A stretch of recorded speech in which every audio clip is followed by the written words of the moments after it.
রাশিয়ার পূর্বাঞ্চলে আমুর প্রদেশে প্রায় ৪৯ জন আরোহী নিয়ে একটি যাত্রীবাহী বিমান বিধ্বস্ত হয়েছে। বিমানটি চীন সীমান্তবর্তী আমুর অঞ্চলের তিনটা শহরের দিকে যাচ্ছিল। নিহত হয়েছেন সকলেই, এমনটাই জানাচ্ছে দেশটির বিভিন্ন গণমাধ্যম এবং জরুরি পরিষেবা কর্তৃপক্ষ। বিমান বিধ্বস্তের কারণ অনুসন্ধানে তদন্ত শুরু করেছে মস্কো বিমান কর্তৃপক্ষ।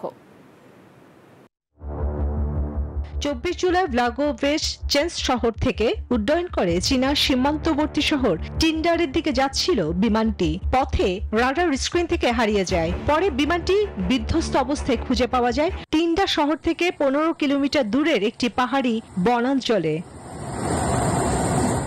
সোভিয়েত আমলে তৈরি পুরনো আন্তনভ আন-24 মডেলের যাত্রীবাহী বিমানটি ১৯৭৬ সালের। পরিচালনায় ছিল সাইবেরিয়া ভিত্তিক আঙ্গারা এয়ারলাইন্স।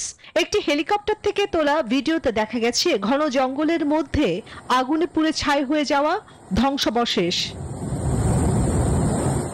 প্রাথমিক তথ্য অনুযায়ী বিমানে ৫ শিশু সহ মোট ৪৩ জন যাত্রী এবং ৬ জন ক্রু সদস্য ছিলেন। তবে জরুরি অবস্থা মন্ত্রণালয় জানাচ্ছে, বান্ডেল থাকলে প্রতি সেনমানিতে টাকা বাঁচবে। বিকাশ সেনমানি বান্ডেল কিনে জিতুন প্রতি লেনদেনে। আরোহীর সংখ্যা ছিল প্রায় ৪৫।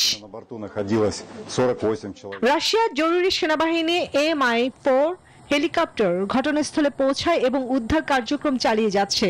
টেলিগ্রামে দেওয়া এক বার্তায় কর্মকর্তা উইলিয়া পেটিনা জানিয়েছেন, বিমানের কাঠামো পুরোপুরি পুড়ে গেছে।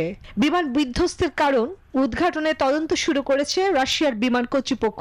তবে দুর্গম পরিবেশ ও খারাপ আবহাওয়ার কারণে উদ্ধার কাজে জটিলতা সৃষ্টি হচ্ছে। চন্দ্রানী চন্দ্রা, নিউজ 24।